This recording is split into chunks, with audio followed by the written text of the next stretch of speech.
주일 예배에 참석하지 못해서 앉아있는 친구가 있는데 아마 장난감을 다 좋아할 겁니다. 우리가 다 어릴 때 장난감을 좋아했는데 여러분 혹시 이런 생각해 보지 않았습니까? 이 장난감이 살아서 움직이면 얼마나 좋을까? 저도 그런 생각해 본 적이 있습니다. 내가 좋아하는 장난감 로봇이 움직여가지고 정말로 날아다니고 나를 도와주고 이러면 얼마나 좋을까? 이런 생각을 한 번쯤은 다 해보았을 겁니다. 여러분, 인형을 사람으로 만들 수 있는 힘이 있다고 여러분에게 가정해 봅시다. 그러면 아마 여러분이 그 인형을 사람으로 만들고 싶을 겁니다. 근데 사람으로 만들려고 할 때 인형이 끝까지 거부하는 겁니다. 그 인형의 입장에서는 사람이 되는 것이 어떤 건지를 모르니까 그것이 싫어가지고 끝까지 거부하는 겁니다. 그러면 여러분이 무엇을 하겠습니까? 그때 할 수 있는 선택이 바로 여러분이 인형이 되어가지고 똑같이 지내다가 다시 사람이 되는 겁니다. 그래서 이 인형이 사람이 되는 것이 아무런 문제가 없다는 것을 보여주는 거죠. 이 갑자기 이야기를 왜 하는가? 지금까지 제가 말씀드린 이 내용이 우리 C.S. 루이스라는 뛰어난 작가의 순수한 기독교라는 책에 나오는 내용입니다. 바로 C.S. 루이스는 사람들에게 성육신하신 바로 예수님께서 사람이 되셨다는, 하나님이 사람이 되셨다는 그 성육신 교리를 이렇게 쉽게 비유로 설명하였습니다. 바로 예수님이 사람이 되었다는 게 뭔가? 바로 내가 가장 사랑하는 그 장난감을 위하여 내가 장난감이 되었다가 다시 사람이 된 겁니다. 여러분, 그렇게 말하면 이해가 너무나 쉽게 될 수 있다는 겁니다. 오늘 성경 말씀은 성육신하신 하나님에 대해서 말씀하고 있습니다. 우리 오늘 부활주일인데 부활을 하시기 위해서는 먼저 하나님께서 이 땅에 오셔야만 했습니다. 여러분, 먼저 우리가 2장 6절부터 살펴보고자 합니다. 왜 2장 1절부터 살펴보지 않고 거꾸로 살펴보는가?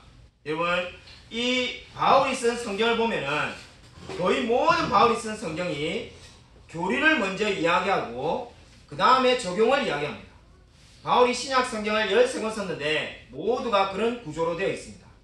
근데 오늘 이 부분만은 좀 특이하게도 먼저 위로에 대해서 먼저 적용을 이야기하고 6절 이하의 교리를 이야기합니다. 그러니까 어떻게 이야기를 하고 있냐면은 먼저 우리 일상에 대해서 적용적인 차원에서 말을 하고 그 말이 자기가 왜 옳은지를 바울은 6절 이하에 교리적으로 설명하고 있습니다. 그래서 여러분의 이해를 돕기 위해서 저는 성경을 거꾸로 오늘 설교하려고 합니다. 거꾸로 하면은 이 말씀이 의외로 더 쉽게 이해가 되어집니다. 오늘 2장 6절부터 11절을 보시면은 두 가지를 이야기하고 있습니다. 여러분, 굉장히 어려운 말들이 막 쓰여 있습니다. 본체, 종의 형체. 우리가 성경을 처음 읽는 분이라면은 언뜻 읽어서는 무슨 말인지 잘 이해가 되지 않을 정도로 굉장히 어렵다고 느끼신다고들 합니다. 그러나 가만히 보면은 두 가지를 이야기하고 있습니다. 첫 번째가 무엇입니까? 바로 예수님의 원래의 모습이 어떤 건지를 이야기하고 있습니다. 두 번째는 예수님이 변화된 상태, 바로 성육신하신 상태를 이야기하고 있습니다. 오늘 첫 번째 예수님의 원래의 모습에서 우리가 보아야 될 것은 두 가지 단어에 주목해 보아야 합니다. 2장 6절에 보시면 원래의 상태를 이야기하는데 두 단어가 주목해야 될 단어입니다. 첫 번째 단어가 본체라는 단어가 나와 있습니다. 예수님께서는 하나님의 본체라고 지금 이야기하고 있습니다. 본체라는 말이 어떤 의미가 있을까요? 쉽게 여러분을 이해하기 위해서 제가 이런 예를 들어드리겠습니다. 우리나라 사람들은 옛날부터 길에서 어르신들을 만나면 어떻게 인사하십니까? 안녕하십니까? 라고 인사합니다. 우리가 다 알다시피 안녕하십니까? 라고 인사하는 그 이유는 옛날에는 밤에 갑자기 돌아가신 분이 너무나 많아가지고 밤새 안녕하십니까? 라는 의미를 담고 있습니다. 근데 여러분, 그런 의문이 한번 들어본 적 없습니까? 아니, 멀쩡하게 살아있으니까 나를 만나고 있는데 왜 안녕하십니까? 라고 묻겠습니까? 아니, 밤새 돌아가셨으면은 길에서 지금 만나지 않겠죠. 근데 안녕하십니까? 라고 말하는 그 말에는 겉으로만 안녕하신 게 아니라 속에도 아픈 곳이 없이 안녕하십니까? 라고 묻고 있는 겁니다. 그러니까 우리가 안녕하십니까? 라고 말할 때는 그 말의 의미 가운데에 외모뿐만 아니라 내면도 안녕하신가를 묻고 있는 겁니다. 마찬가지로 본체라는 말이 그럽니다. 이 본체는 겉모습만 그런 것이 아니라 내적으로도 똑같다는 겁니다. 그러니까 이 말이 어떻게 의미를 갖고 있습니까? 예수님은 내적으로 하나님의 본질을 가지고 계신다는 의미를 담고 있습니다. 그러니까 우리가 알다시피 예수님이 하나님이신데 그 하나님과 똑같은 본질을 가지고 계시다라고 지금 선언하고 있습니다. 두 번째로 예수님의 원래 모습에서 주목해야 될 단어는 동등이라는 단어입니다. 이 동등이라는 단어의 뜻은 같은 무게를 가지고 있다는 겁니다. 그러니까 예를 들면 이 마이크가 두 개가 있는데 이 두 개가 당연히 같은 무게를 가지고 있겠죠. 왜냐하면 똑같은 크기니까요. 그와 마찬가지로 예수님이 하나님과 동등한 분이시라는 겁니다. 우리가 초대교회 때 4세기에 있었던 이단, 예수님은 하나님보다 조금 열등한 분이라는 그 아리우스가 이단으로 정제되었던 이유가 바로 여기에 있습니다. 하나님은 예수님과 동등한 분이라고 지금 성경이 선언하고 있습니다. 그런데 그 예수님께서 이제 어떻게 하셨다는 겁니까? 이제 변화된 상태, 성육신에 대한 상태를 7절부터 8절에 이렇게 세 단어를 중심으로 설명하고 있습니다. 첫 번째 우리가 주목해 보아야 될 단어는 종의 형체를 가졌다라고 말씀하고 있습니다. 종의 형체 무엇입니까? 이 형체라는 단어가 6절에 본체라는 단어와 똑같은 단어입니다. 그러니까 똑같은 단어를 그냥 우리 개혁성경은 위에는 본체, 안에는 형체 이렇게 적었습니다. 그러니까 똑같은 단어인데 위에는 어떻게 되는 겁니까? 하나님의 본체, 하나님의 본질을 가지고 계시고 이제 예수님께서 이 땅에 오신 이후에는 뭘 가지고 있다는 겁니까? 종의 형체, 바로 사람의 형체를 가지고 계신다는 겁니다. 그러니까 지금 예수님은 이 땅에 오셔가지고 우리와 똑같은 사람이 되셨다라고 성경은 말씀하고 있습니다. 두 번째로 성육신 되신 예수님은 7절에 같이 되셨다라고 지금 말을 합니다. 이 같다는 말은 저와 여러분과 같은 인간의 본성을 다 가지고 있다는 겁니다. 세 번째로 우리가 주목해야 될 단어는 예수님은 사람의 모양이 되셨다라고 이야기하고 있습니다. 사람의 모양은 바로 저와 여러분과 같은 똑같은 외모를 지니고 있다라고 말을 합니다. 그러니까 원래 예수님께서는 하나님이시고 하나님과 동등되신 분이었는데 지금은 이제 저와 여러분과 같은 똑같은 사람이 되었다는 것이 성육신의 의미입니다. 여러분 예수님께서 이 땅에 오셔서 하신 일이 무엇이었습니까? 여러분 오늘 이 부활절입니다. 이 지금 9절부터 11절에 보면은 부활하신 예수님은 이 땅에서 높이 들림 받으시며 영광을 받으셨다고 말합니다. 그러나 영광을 받으시기 이전에 먼저 하신 것이 무엇이었습니까?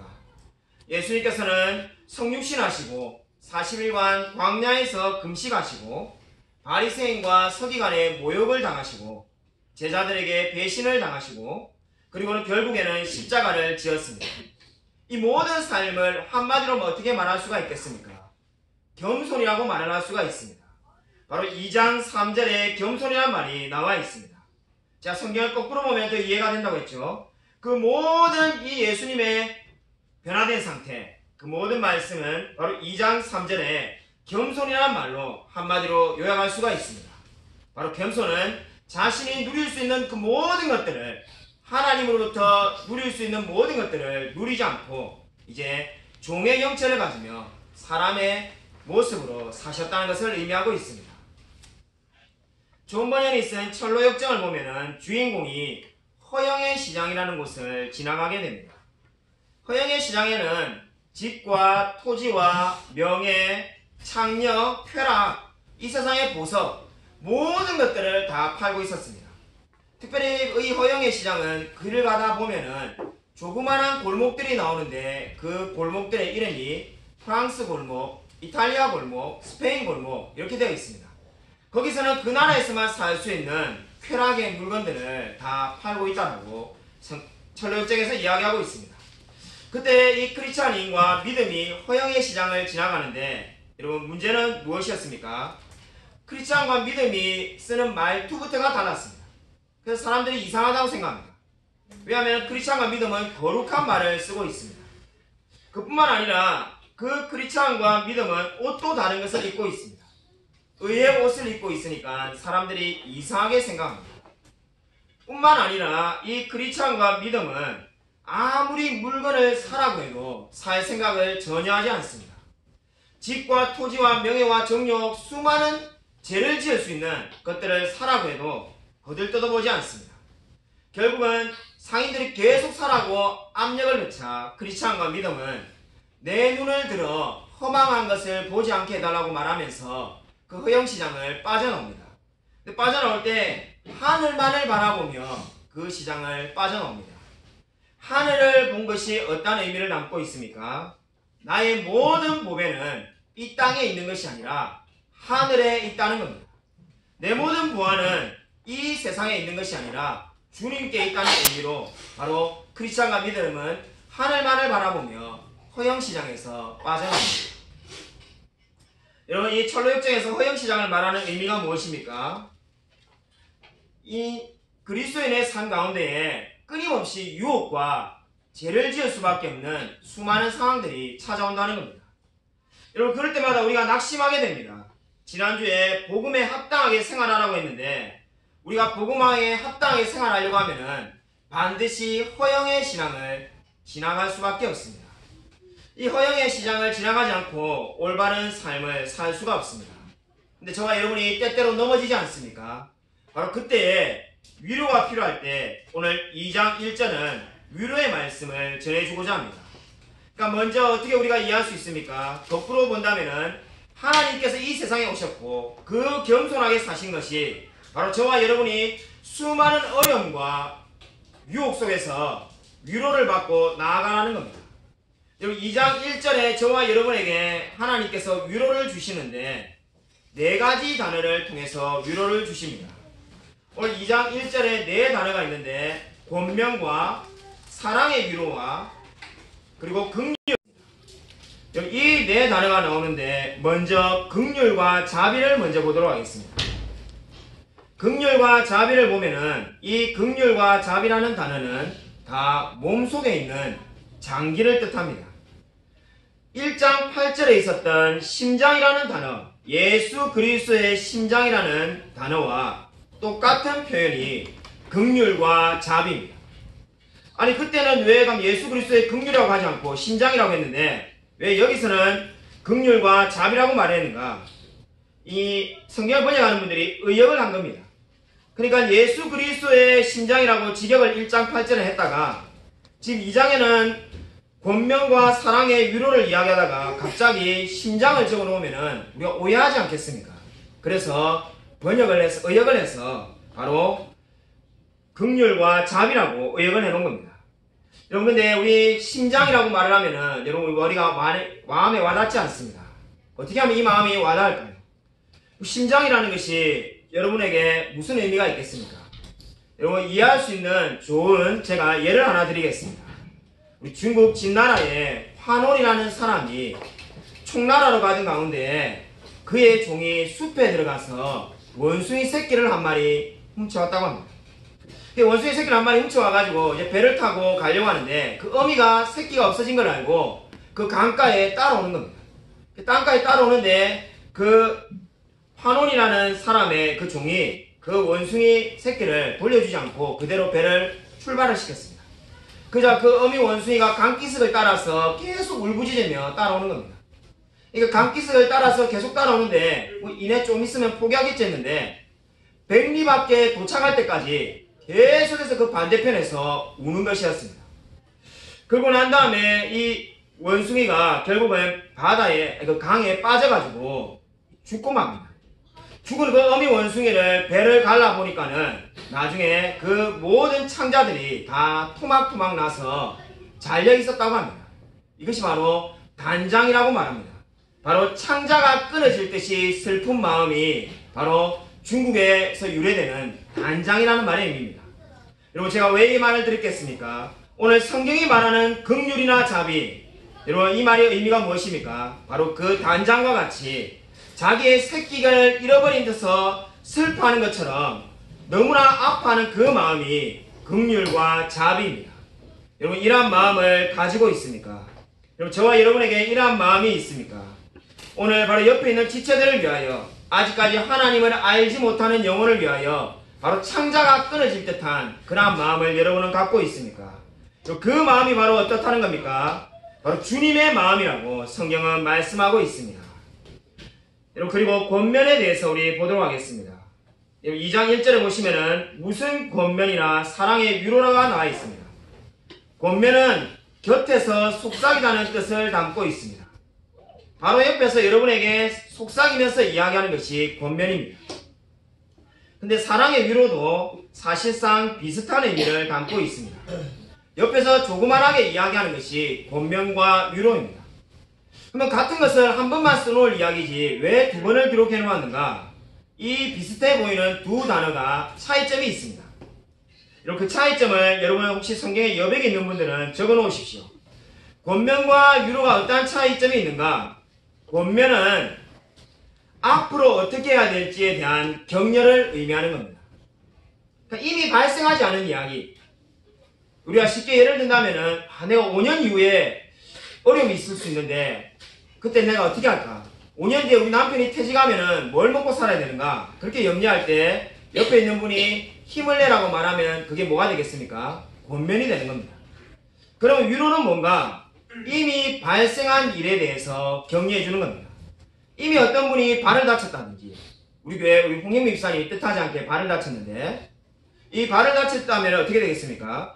그 이미 발생한 일에 대해서 힘을 내라고 격려하면은 그게 바로 뭐가 되는 겁니까? 위로가 되는 겁니다.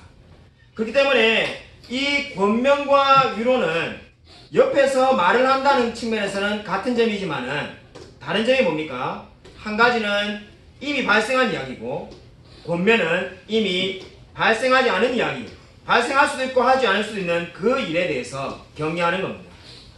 여러분은 어느 때에 위로와 권면을 받고 나아가고 있습니까? 하나님께서 저와 여러분을 위로하시고 권면하신 때가 반드시 있었을 겁니다. 여러분, 제가 목회를 하고 우리 신앙생활을 해보니까 하나님께서 저의 영혼에게 위로해 주시는 방법은 크게 두 가지로 요약할 수가 있더라고요. 첫 번째, 하나님께서 저를 위로해 주신 방법은 제가 말씀을 읽고 기도할 때 저에게 위로해 주십니다. 제가 이 개척에서 너무나 힘들 때가 있었습니다. 우리 2년 반 전에 제가 아무도 없이 우리 가족만 가지고 여기 살아보지도 않은 향남동에 와서 개척을 하였습니다. 그때 마음이 너무나 힘들었는데 그때 주님께서 제게 주신 말씀이 있습니다. 고린도후서 6장 9절부터 10절입니다. 고린도후서 6장 9절 10절을 한번 찾아보도록 하겠습니다. 고린도후서 6장 9절부터 10절입니다.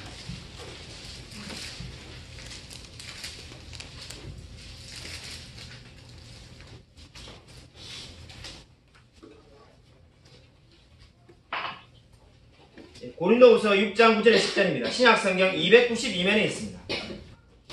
신약성경 292면 고린도후서입니다. 6장 9절부터 10절을 같이 한 목소리로 읽겠습니다.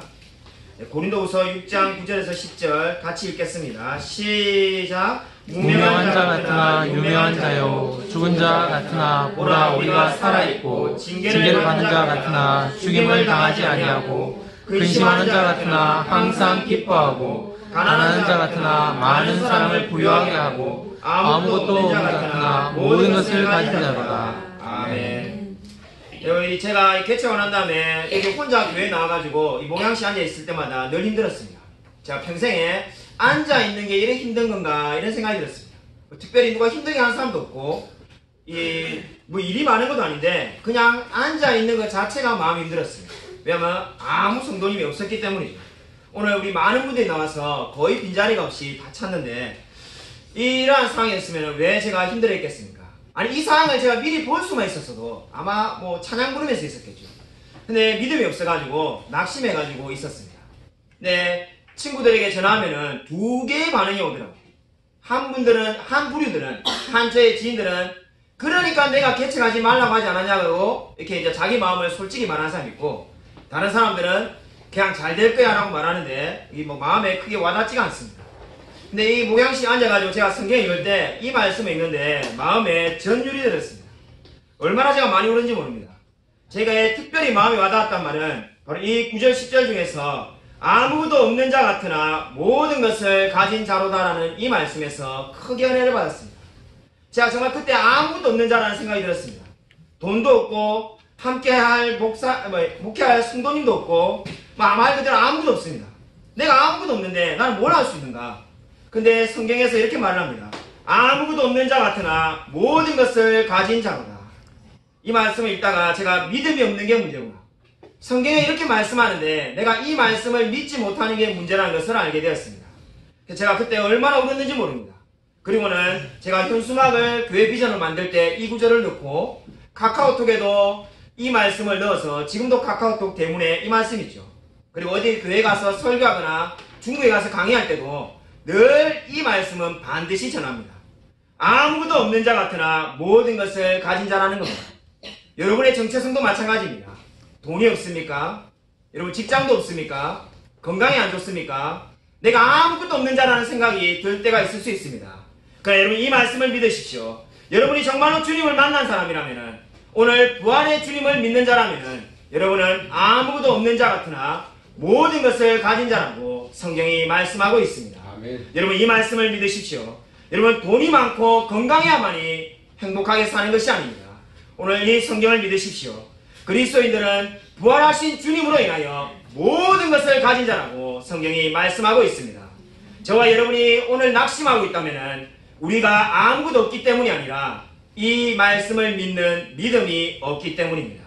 저는 성경은 지금도 저와 여러분에게 직접적으로 말씀한다는 것을 믿고 있습니다. 하나님께서 저와 여러분에게 직접적으로 말씀을 통해서 위로를 주십니다. 우리가 왜 성경을 매일 읽어야 되는가? 왜 매주마다 예배를 드려야 되는가? 하나님께서 말씀하시기 때문입니다. 두 번째로 저와 여러분에게 하나님께서 위로하시는 방법은 바로 오늘 빌립보서 2장의 1절이 말하는 것처럼 주위 사람이 옆에서 이야기를 해줍니다. 권면과 위로의 말의 뜻이 그런 것처럼 우리에게 옆에서 이야기를 해주는 그 말을 통해서 저와 여러분이 위로를 받을 때가 있습니다. 예전에 제 마음 가운데 낙심이 된 적이 있습니다. 그때가 참 희한한 게 굉장히 안 좋은 일이 있거나 누군가 저를 괴롭히는 것도 아니고 아무런 일이 없는데 말 그대로 평온한 상태인데 그냥 마음에 낙심이 팍 찾아오는 겁니다. 우울증 환자도 아닌데 그냥 낙심이 확 되면서 그냥 마음에 힘이 없고 의심과 낙심이 그냥 찾아옵니다. 아마 여러분도 그럴 때가 있을 겁니다.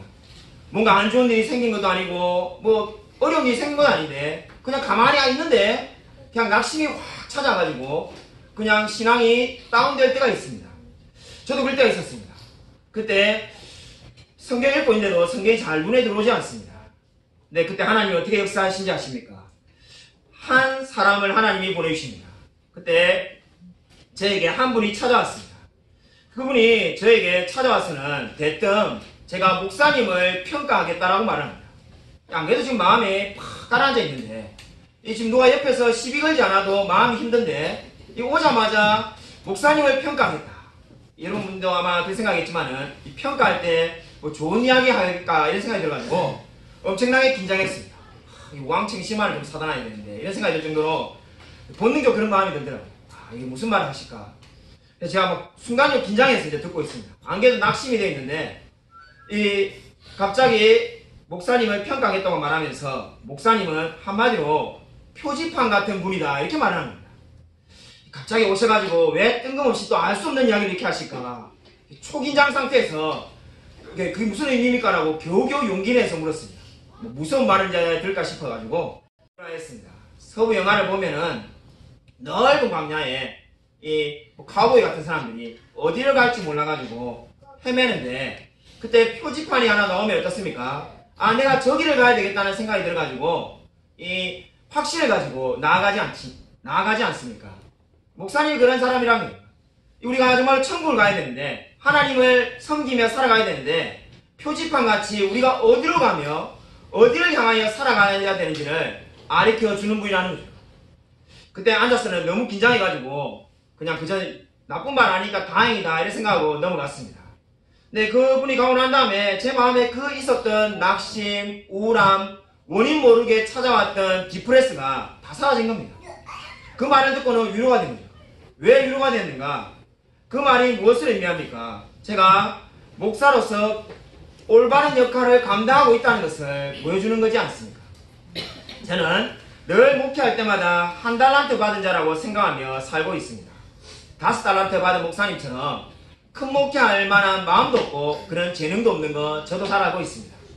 근데 문제는 저는 한 달란트 받았는데, 성경에 한 달란트 받은 사람은 한 달란트를 땅에 묻어가지고 여러분 주님께 칭찬받지 못했습니다.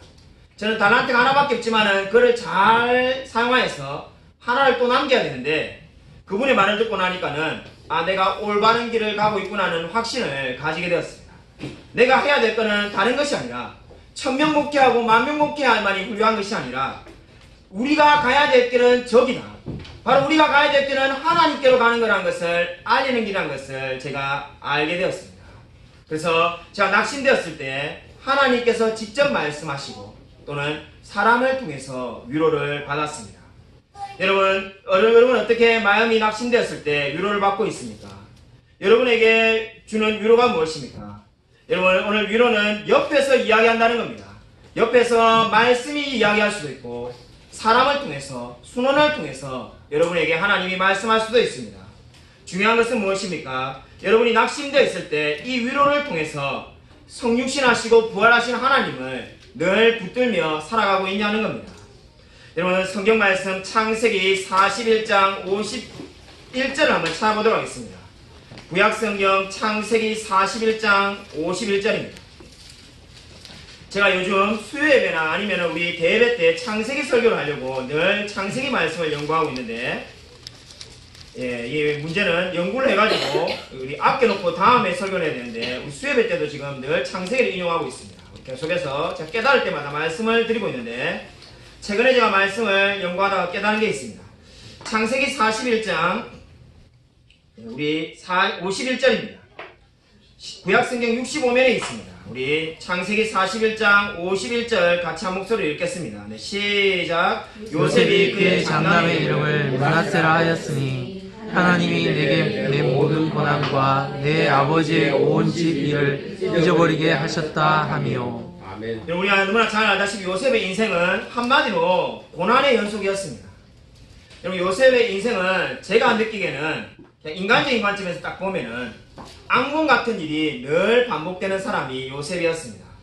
형들이 요셉을 애굽에 팔아넘기고 8년간 종살이를 했습니다. 그 종살이의 끝은 5년 감옥 생활이었습니다. 그리고 난 다음에 그 모든 힘든 세월이 다 끝나고 난 다음에 첫 아들을 낳은 것이 바로 이 므낫세였습니다. 근데 이때는 이미 요셉이 모든 어려움은 다 끝나고 애굽의 총리가 되어가지고 이제 흔히 말하는 고생 끝 행복 시작일 때입니다. 그러니까 지금 이 악몽 같은 과거는 다 끝났고 이제 행복할 때입니다. 근데 아들의 이름을 어떻게 지었습니까? 므낫세라고 이름을 지었습니다. 므낫세라는 이름의 뜻은 잊어버림입니다. 왜 요셉이 아들의 이름을 잊어버림이라고 지었을까요? 수많은 이름이 얼마나 좋은 게 많습니까? 그죠? 뭐 저처럼 성실도 있고 굉장히 이름 좋습니다. 거룩한 열매, 하나님의 거룩한 열매를 맺어라는 거죠. 할아버지가 지으셨는데 그런 좋은 이름 많은데 잊어버림, 왜 이런 이름을 지었을까요? 그것은 바로 요셉의 인생을 압축하는 말이 이 말이기 때문입니다. 여러분, 이 잊어버림이 뭡니까? 이제 요셉에게 있었던 그 수많은 과거의 일 다 이제 잊고 싶다는 그러한 이야기가 아닙니다. 하나님께서 내가 받은 상처, 아픔, 미움들을 다 잊게 해주셨다는 고백을 담고 있습니다. 그러니까 지금 이 요셉이 므낫세라는 이름을 지은 이유는 어디에 있습니까? 내 인생에 수많은 어려움과 고통과 아픔이 있었지만은 주님께서 그 모든 아픔들을 다 잊게 해주셨다는 겁니다. 저에게 적용한다면은 제가 개척할 때 힘들었던 그 모든 어려움들을 주님께서 다 잊게 해주셨습니다. 저도 지금 그렇게 고백하고 싶습니다. 여러분 인생도 마찬가지일 겁니다. 여러분 인생에 어려운 순간들 있지 않았습니까? 누군가 나에게 상처를 주고 나를 미워하고 나에게 힘들게 하는 사람들, 여러분 그 모든 것들을 다 잊으셨습니까? 여러분, 저와 여러분이 힘든 이유는 바로 그 과거를 붙들고 있기 때문입니다.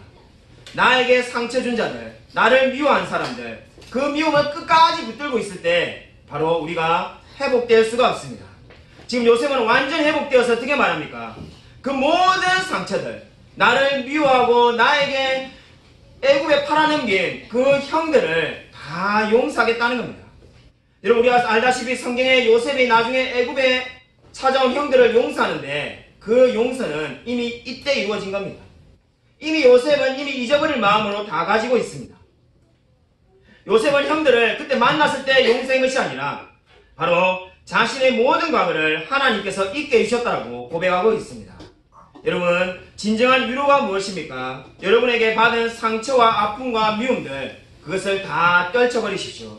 주님께서 지금도 살아계셔서 여러분의 모든 아픔과 모든 상처를 다 잊게 만들어 주셨습니다. 여러분, 진정으로 그렇게 동일하게 고백할 수가 있습니까? 하나님께서 나의 모든 아픔들을 잊게 하시며 어루만지시며 나를 위로하셨다라고 고백할 수 있습니까? 여러분, 오늘은 부활주일입니다. 제가 설교를 준비하면서 최소한 한 분 이상 우리 교인이 아닌 분이 오실 거라는 믿음으로 제가 그분들을 위한 적용을 준비하였습니다. 하나님을 믿지 않는 분들에게 복음을 전하면 늘 두 가지 반응이 일어납니다. 제 경험은 그렇습니다. 한 가지 반응은 강력하게 거부하는 겁니다. 그런 이야기 내게 하지 말라는 거예요. 복음 이야기하지 마. 듣기도 싫으니까 그런 이야기 하려면 만나지도 마라. 이렇게 말하는 분들이 있습니다. 두 번째 반응은 뭡니까? 뜨뜻미지근하게 대답하는 거예요. 그냥 이렇게 교회 다니라고 말하는데 안 가기는 그렇고 다음에 가겠다. 근데 다음에 가겠다 이러면 이제 우리 어떻게 됩니까? 그럼 다음에 언제입니까? 한 달 뒤에 오실 거예요? 두 달 뒤에 오실 거예요?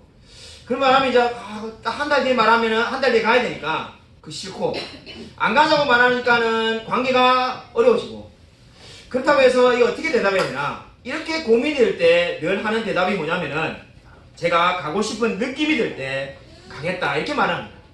제가 전도하면서 정말 많이 만나봤습니다. 길에서 전도하면은 교회 다니고 싶은 마음이 들 때 교회 갈게요. 예수 믿으면 좋은 거 알아요.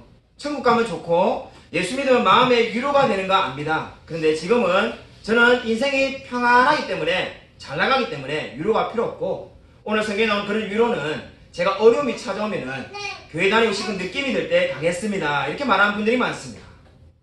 여러분, 근데 어떻습니까? 아무리 세월이 지나가도 그 느낌이 오지 않습니다. 우리 교인 중에 지금 혼자 신앙생활 하는 분들 아마 공감하실 겁니다. 남편을 왜 기도하는데 남편이 교회 가고 싶은 느낌이 드는 적 거의 오지 않습니다. 근데 왜 그런지 아십니까? 제가 성경을 발견하다가 성경에 놀라운 말씀이 있다는 것을 알게 되었습니다. 왜 느낌이 오지 않는가? 성경이 진리를 말하고 있습니다. 성경에 느낌이라는 단어가 단 한 번밖에 나오지 않는다는 겁니다. 여러분 한번 찾아보겠습니다. 사도행전 17장 27절을 한번 찾아보도록 하겠습니다. 여러분, 왜 우리가 느낌이 와서 교회를 다닐 수가 없는가?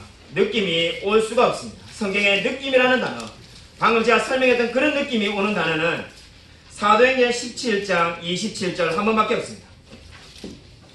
사도행전 17장 27절입니다. 신약성경 218면에 있습니다. 신약성경 218쪽 사도행전 17장 27절입니다. 사도행전 17장 27절 우리 다 찾았으면 같이 한 목소리 읽겠습니다. 시작. 이는 사람으로 혹 하나님을 더듬어 찾아 발견하게 하려 하심이로되 그는 우리 각 사람에게서 멀리 계시지 아니하도다. 아멘. 우리 개혁성경을 보면 느낌이라는 단어도 없죠. 느낌이 어디에 있는가? 우리 발견하게라는 단어가 영어를 보면은 영어 성경에 이 느낌이라고 되어 있습니다.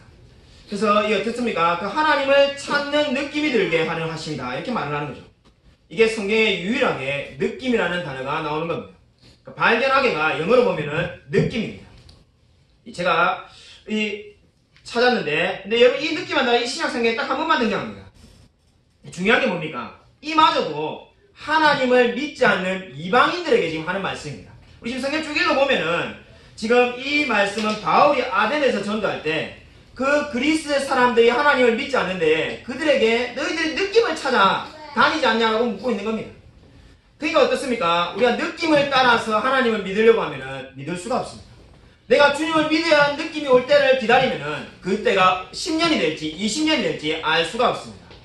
그러면 우리가 하나님을 언제 믿으라는 겁니까? 하나님을 어떻게 믿으라는 겁니까? 아니 내가 느낌도 없는데 어떻게 믿으라는 겁니까? 제가 여러분에게 권면해주고 싶은 성경 말씀이 있습니다. 성경은 저와 여러분에게 느낌을 따라 하나님을 믿는 것이 아니라 성경이 저와 여러분에게 주는 말씀이 한 가지 있습니다. 바로 요한복음 6장 37절을 한번 찾아보도록 하겠습니다. 요한복음 6장 37절입니다.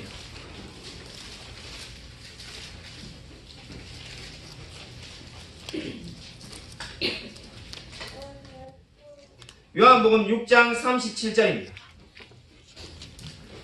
요한복음 6장 37절.